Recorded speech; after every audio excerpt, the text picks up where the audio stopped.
Yeah, and they make you feel like because you're going this way that yeah, like something's wrong. Like I remember working with this young mom. It was her first baby, and she was like, it was so beautiful because it was like spirit was really telling her like it was like things were coming back to her, and she was like, I want to do this and I want to do that, but like I've never heard of it. And when I mention it to the midwives, they make me feel like, she literally said that they make me feel like I'm stupid. She was like, when I talk to you, I feel like it's perfectly fine. Like it's a natural thing. She would say stuff like, well, what about like if I don't want to get the epidural, or what if I don't want to get the vitamin K and all these things? And I'm like, yeah, I always give myself an example because I feel like moms sometimes need that. Like they just want to know that, like, I just feel like we programmed to have this strong belief in the medical system that we feel like if we don't go, something's going to be wrong with our baby. But when you really think about it, when you go, they're not giving you anything magic that's going to make your baby okay. They literally are just looking at your body. They're observing you. That's all they're doing. They're just looking. And then you kind of go on about your life. You eat your food. You might take the vitamins that they're giving you. If you are taking their vitamins, that's even worse. So if your baby's okay with that, then like, but if you're just taking like, things into your own hands, you're eating, you're eating healthy, they're not giving you anything. Like they don't give you any magic shot that's like, okay, your baby's gonna be born perfectly fine. And that like they don't know that, so they're not giving you anything. So like the prenatal care and like why we're so attached to it, that already is just like kind of like a trick, just to get us to start going. They could start feeding you fear. And I found it was so much like I really enjoyed being pregnant this time and like not getting ready for appointments. The first time I think it was just like exciting because it was like my first time being pregnant. So it's like, oh, this is just the thing you do. You get ready and you go to this doctor appointment. You sit in the waiting room for a long time. You go in, they say a few things, and then you're like going on about your day. Especially when you're like you and I, where we're like, no, I'm not gonna do that. I'm not gonna do that. And it's like, okay, well, all right, and if you don't want to, the ultrasound is literally, I think ultimately the ultrasound, what it does is it just lets everybody be okay. It it lets everybody's nerves like relax because you can see these things, like you could see them with your eyes, and that's kind of sometimes what we want. But once you do the work really and just tap in, you realize that you don't need that. You know what your baby's doing. We are very much in tune with our baby. And that's what they need from us. And that's all that it really takes. So I don't know. The second time, like for Tony, it was just like so peaceful. Like when I would have times of being like, oh, I don't think I felt him move, I would literally lay down in the hammock or just lay on the bed for like 2 minutes, or I would just touch my stomach really quick and like just be like, are you okay?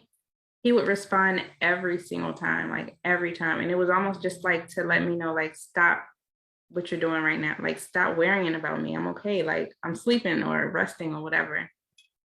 Um, but yeah, just listening to ourselves. And I'm glad, like, I'm so grateful, I always say, like, to have a community of friends, sister friends that trust and believe the same so that like, and even when our babies come, like, hey, my baby hasn't pooped today. Like, has your baby done that? And it's like, oh yeah, give them enema. Like, like if we Google, we'll get so scared. Well, like my baby would have been at the hospital or doctor so many times off of simple things when it's just like their bodies are just growing. Like we know what they need. And just moving more, we're in an age of like moving away from being so reliant on the medical system. Like, so I'm grateful. Like I'm so grateful to have like you and like message, even like just having the baby and like having older children and like, wait, how are they acting? How are they when you had the baby? But just, having a community of people who, and that's another thing I had in the pamphlet of getting having like safe people around that you can talk to that are not going to like make you feel judged like the medical people and make you feel like you're not enough or you're not doing something and you need to go get these outside things. You need to go pay some money to get a formula for your baby. You need to go pay some money to get this remedy for your baby. But yeah, I think that a lot of women just know what you you know, like when you're pregnant, just kind of know what experience you really want. Like, what are you really looking for in your birth worker when you hire them? Or like, what are you really afraid of when you birth your baby?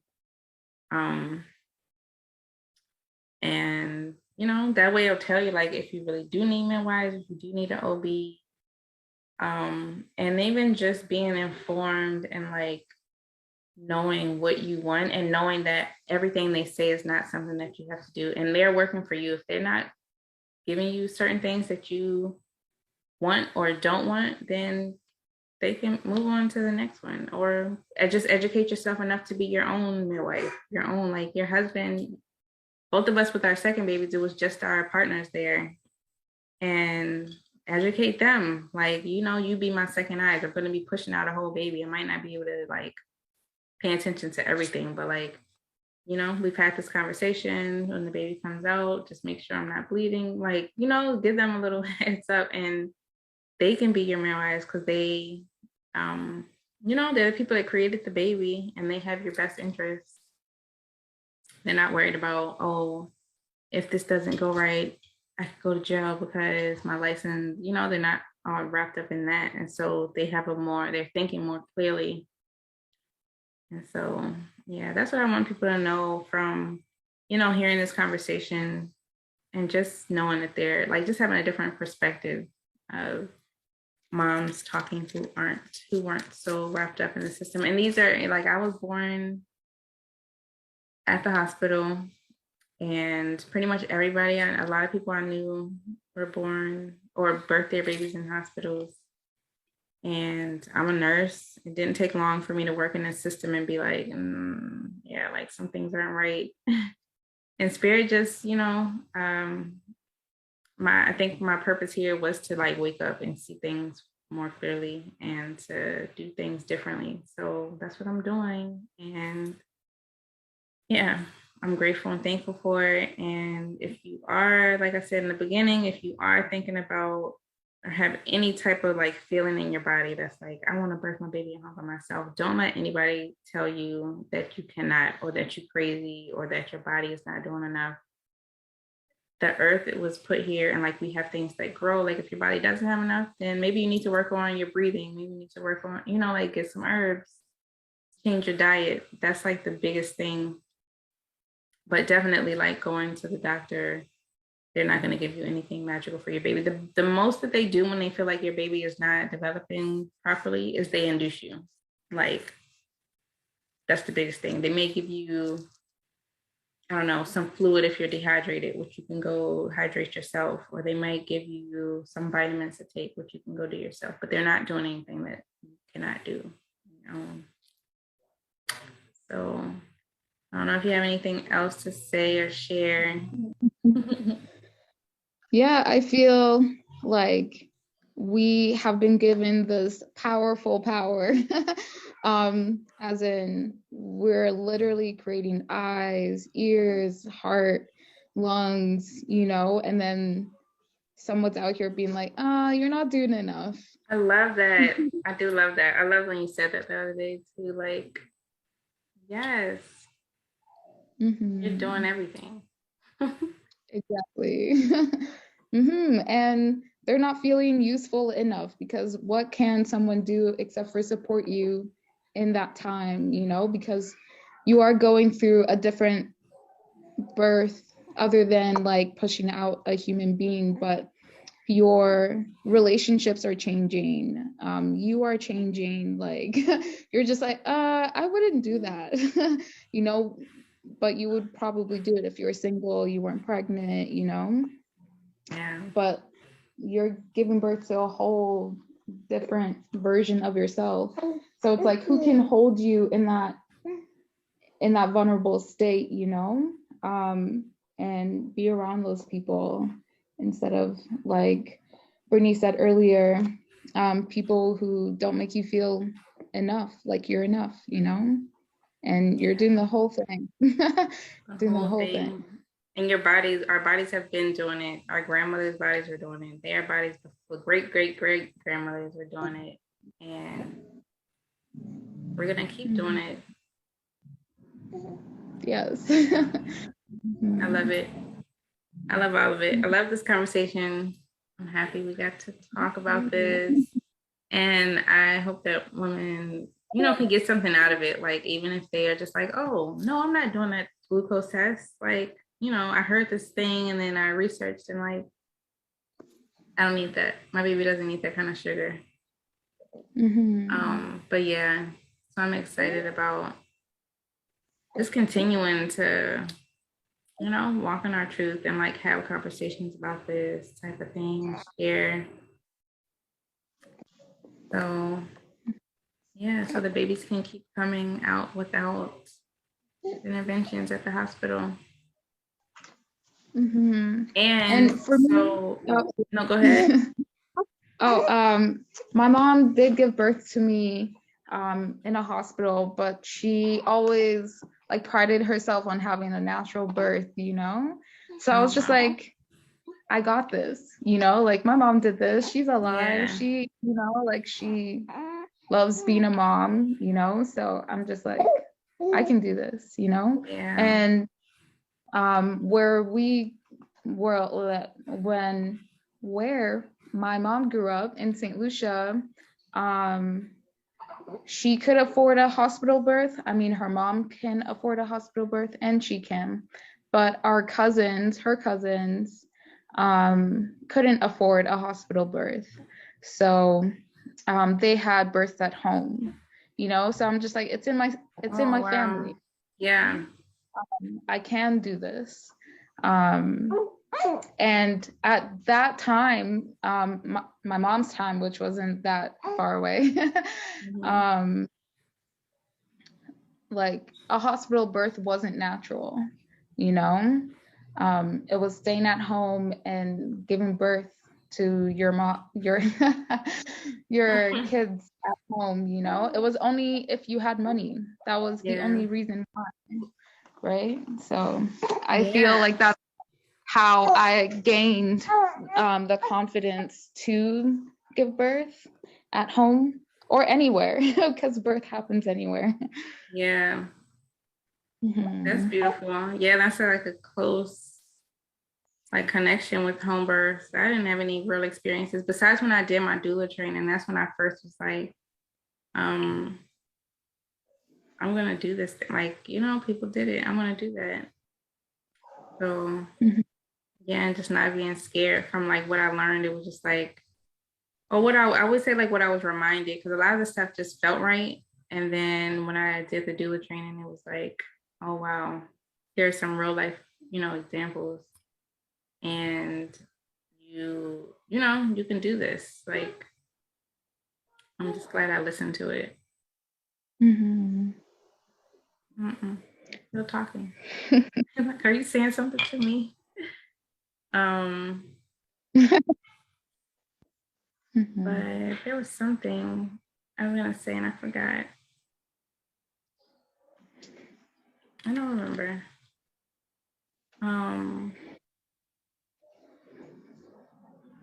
Yeah, I can't remember. Yeah, but just knowing that other women have done it, like is a great validation for you, Yeah. to make what stronger, Yeah. Yeah, and then also like your words are powerful. So if you are pregnant, I've heard a lot of women say like, yeah, I'm gonna try to have a natural birth. Or my plan is to do a natural birth, or my plan is to do a home birth. And like, no, like that your words are powerful and like you are having a home birth, you are having a natural birth. I had to practice that with my first. I would like people would ask me, especially with Kamalu, I was working more at the hospital. Like I was more doing more full-time shifts. And so my nurse friends would be like, where are you having the baby? And I'd be like, oh, I'm planning a home birth. And then after a while, they started like, oh my gosh, like you think you're gonna have the baby at home when contractions start, like you're not gonna do it. So after a while, I just stopped answering. I'd be like, oh, I'm gonna birth at the hospital. Like I would just lie basically, be like, oh, I'm gonna just birth at Tulane because I didn't want them to even like I didn't even want to engage with them. But it's because I was so strong and like I know where I'm birthing. I don't want your input about anything. But I knew that I didn't have like I didn't want to give them any energy, like any of my energy, or like let them have any power over my experience. So I would just not even engage with them. Like I would just say whatever I need to say to like cut the conversation and move on to the next thing. So I don't know. And like a lot of the women that I work with, I have heard them like, oh, I'm gonna plan for an afterbirth. And then labor starts and they're like hitting me up. Hey, I'm at the hospital. I'll let you know one thing. And I'm like, what are you at the hospital for? Like you said that you were gonna labor at home and like this whole thing, and then labor started and there you are. So I feel like your power, your words have power. The other thing I was gonna say is that yeah, like we've had these natural births and births where we didn't do the vitamin K shot. We didn't go along with what the doctors were telling us to do, and we have perfectly healthy babies. Like they're fine. That's one of the biggest things. I feel like some women they have like, I don't know, like this fear that if I don't do this, my baby's gonna end up like this. And like, we didn't do anything. Like I didn't go to any doctor. He has not been to anywhere. He's born about he's 5 weeks. For 5 weeks he's been in the house. I did my own assessment on him and I'm still doing my assessment on him. He's breastfeeding fine. If he gives me any sign or something that something is off and that he does need some outside attention or like emergency care, then we'll, do that if we feel like we need to, but they don't need that. Your eyes, moms were literally made to be so connected to their babies so that we would know if they have something going on. Literally. Yeah. And I feel like we are still being taught to not listen to ourselves and listen to someone who's been educated, Yeah. Even though you know yourself more, you've spent most of your life with you your thoughts, what would get you angry, what will get you sad, and even if you don't, but like words are power, as in if they tell you, oh, something's wrong with your baby, you believe them, Yeah. like for me when they were saying, oh, you have an IGR baby, like just scaring me, like that was their intent, was to scare me. I started crying, like I was so mad, I started crying. And that's how words are powerful, so speaking to yourself better, like that will also help in birth too, like you have to speak to yourself in a better way, a more conductive way, like, and productive. We feed our thoughts, if it's positive, we'll keep feeding it. If there's like a little negative in there, we'll counteract it with a positive, but like if you keep thinking negative things and that's the only thing being fed to you by these educated people, then like you can't help but to like tumble in that negativity, and spiral through that negativity and be like, oh, they know better than me, but they don't. They don't, but they make you believe that they know better than you, but they don't know your body. Yeah. They don't. And scientifically, I'm just like, all these things that are known, like science, how if you feel like you've been in a car crash, you have. Your cells believe that you have, through your thoughts and feelings. So if they're feeding you all these negative things, like it's already happened. And I'm just like, I hate these people. Like, this is not good. Like they're literally not empowering you. The only thing that they need to be doing is like have a towel there for you, a blanket there for you, when And if anything does go wrong, then like I don't know, you would need surgery or something, you know, or water, or, you know, like that's when they should be there, but not to make you feel again like you're not good enough. Yeah. So Yeah. you're giving birth to a whole new version of yourself. Like someone, like your children need you to be strong, to be different, to think differently, not think the way that you used to think, Yeah. you know, because I remember after I was done with these midwives, they were messaging me. And even the director, the owner of this midwifery, she was messaging me. And they're like, yeah, I know you're a warrior, but your baby's not a warrior. And it's so funny Like what? because we named Zonwa Ogun, you know? And like just based off of like the character traits and everything, in his moon is in Aries. So like someone who's brave, someone who is a warrior, you know, in times that like people are afraid, you know, like he came through that way, brave through like a lot of like negative, like a negative surrounding, Yeah. because that was the atmosphere when we were at what's that called, like the midwives, or even people around us, you know, because they gave birth in a hospital. They think that everyone should give birth in a hospital, you know. um so they would scare us too and everything. It was just not supportive. But it was funny because his name meant like a warrior, to be a warrior. Yeah. And I'm just like, he is. Yes, he But is. okay. Right. Yeah. So And grew it's just perfectly fine. exactly. And now like everyone knows like Zoe as like this buff guy, like super. Living his Yeah, and best I'm just life in right. Mexico and Mm-hmm. eating his Exactly. fruit, loving on his brother. I just love it. I love the stories after when they make you feel like, you know, like that kind of thing. Like you're a warrior, but your baby isn't. Like who are you to tell me that, first of all? If I'm a Mm-hmm. warrior and I'm carrying a baby, how would they not have, like how would they not be a warrior too? Exactly.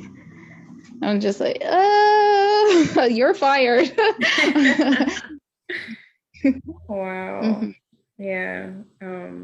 Yeah, and give thanks for the babies that are coming through and like communicating so well, so beautifully with us, and like telling us that no, we're not doing things that way anymore. We don't need to do them that way. You know, like that's not why you're here. You're not here to do things that way.